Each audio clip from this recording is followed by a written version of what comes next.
a very happy Gandhi Jayanti evening to all of us.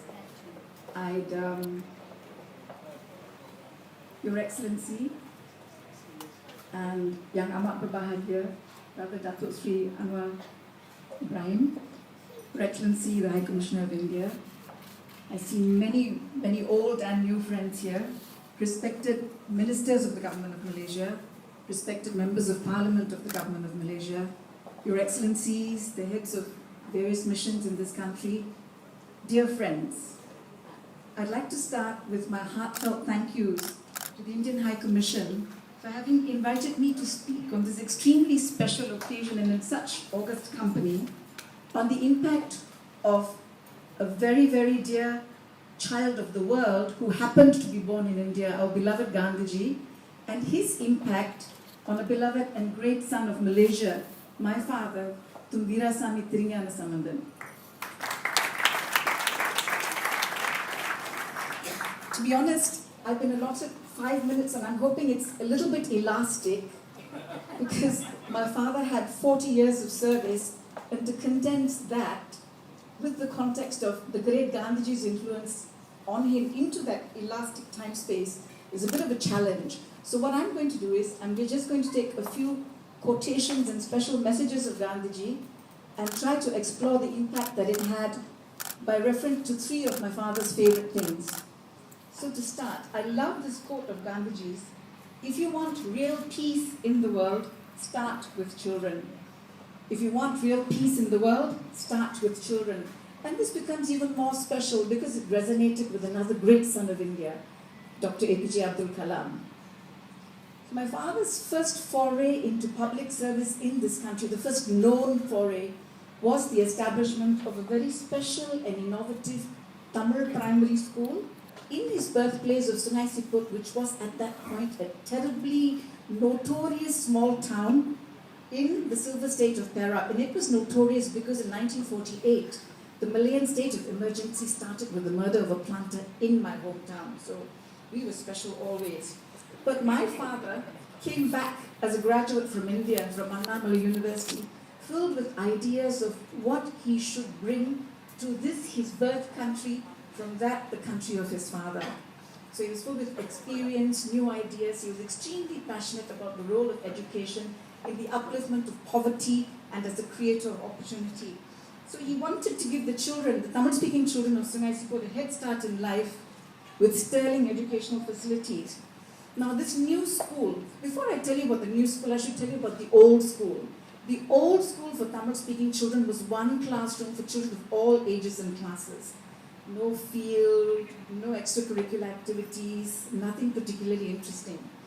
So this new school was built on 2.2 acres. It was on a piece of land belonging to 2 families, my family and the family of my grandfather's partner. So the school was constructed with handsome donations from both of the families and also a collection from the people of Sungai Siput, because post-war, this was something that brought the community together because it was something for our children. So the school was constructed, teachers were enrolled, the business of good education in proper classrooms was commenced, and my father himself, free from the future of politics, which he didn't know he was going into, used to play rounders on that generous school field with the boys. He used to play badminton and even football. He used to teach them carpentry, which he was very good at, and the English language, which he also believed was the license to success in a post-colonial world. His sister, my aunt, used to teach the girls sewing and embroidery, so it was pretty much a family thing. There was a legendary Sangeetham teacher in Kuala Lumpur, the late Srimati Vijayalakshmi Kulaveerasingham, and it's not known to most people that her first teaching engagement, introducing young Tamil children to Tamil scriptures like Devaram, was actually at this school. Now, why did Srimati Vijayalakshmi Pandit, who was the then president, the first president of the United Nations Organization, why did she come to declare it open in a Malaya which was still fraught in emergency in 1954? It was because this school in a tiny town in the middle of nowhere was named after our Apostle of Peace, Gandhiji. It was called the Mahatma Gandhi Kalasale. Also, that attracted Srimati Vijayalakshmi Pandit to declare this school open. It's significant that the members of these families didn't think to name it after their own parents or anyone, but after somebody who was the biggest influence and the biggest spirit to all of them to wanting to move forward in their life. So this event was a watershed in my father's life because it brought national attention on Mr. Sambanthan, who in the following year, in 1955, he became the 5th president of the Malayan Indian Congress, which was a part of the Alliance Coalition, which negotiated independence from Malaya in 1957, and the rest, they say, is history. Here too, the influence of Gandhi on my father is palpable, because my father has said to me often enough, it was Gandhiji who made it possible for people like him, actually him, to overcome their aversion to politics and rather regard it as a channel for service. Because to quote my father, Gandhiji brought ethics to politics. So my father then diverted his interest from wanting to uplift the children of Malaya through education to serve as a federal minister for 19 years through 4 significant portfolios. Now his last portfolio was national unity. And like his mentor, my father believed more in a common humanity than in the distinctions of race, creed, religion, etc. In fact, he was completely committed to the idea of a Malaysian possibility of being many, many races, but one people. So the idea of common humanity is something which resonated with him, which is something Gandhiji lived. Now, I can't actually talk about Gandhiji and my father without saying a little bit about my father's father, my grandfather. Now, Mr. Veerasamy came to Malaya at the age of 16 in 1896 from a really tiny little village in India. And when I went there, I was very grateful he came here, actually. So, he came here to seek his fortune, and he did well, but he wanted to give his family and his children a life of quality.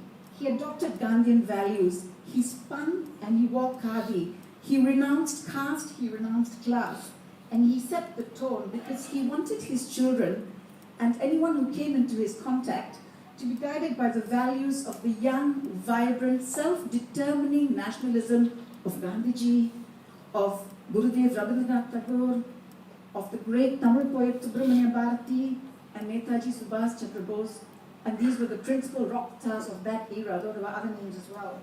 Hence, when my father arrived in Annamalai University in Chidambaram in Tamil Nadu in 1936, at the age of 17, he was fertile and fully ready for student activism. In fact, he participated in all sorts of strikes against the British Raj. He participated in the Quit India movement. He carried the scar of a lathi on his back. And there were other lessons which were embedded in his heart because he could never forget one of his classmates who was a victim to police brutality. And unknown to us, but later related to my mother by one of his classmates, he had saved the life of one of his classmates from police brutality. Eventually, after being suspended, I don't know how many times, he got his degree in economics. But again, the spirit of Gandhi in this young man, he refused to attend his convocation because he didn't want to give that expression of allegiance to the Union Jack or sing the British national anthem. So that's one story over. I'd like to move to the next quotation, which is, again, Gandhiji's quotation, the best way to find yourself is to lose yourself in the service of others. Now, at the time of independence, 85% of the Indian community was in plantations, and most of them were Tamils. So, consonant with the spirit of independence came this terrible social evil called fragmentation, where estates were taken, cut up into portions, and sold. So many of the people who lived and worked on the estates were basically told, go back to a homeland that they didn't know because their forefathers had come here 200 years ago. The only thing they knew was the plantation. So my father was in a quandary because he represented the Indian community. What was he going to do? So he came up with a simple but potent formula. He registered a cooperative society in 1960, the National Land Finance Cooperative Society, which actually empowered the plantation worker by buying a share in the co-op to create enough of seed capital to purchase the estate in which he worked. Therefore, it would not become a prey to fragmentation. And you know, the plantation worker was the dregs of society. He was the bane of much denigration. But inspired by my father, they collaborated with him Each share cost $100, and he gave them an easy payment scheme, 10 monthly installments of $10 each. And with this very simple mantra, they were able to buy, by the time my father died 19 years later, 23 estates with 30,000 acres. A commercial building in reputable part of KL, several business ventures. And the plantation workers who participated in this very revolutionary scheme developed a sense of their own dignity and self-worth. So, you see, he was untiring in his commitment to addressing the problems of poverty.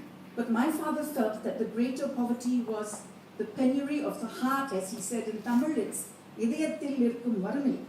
And he coined his own motivational messages to uplift the people who had been tortured and tormented by 200 years of being in terrible conditions in estates, inhuman conditions.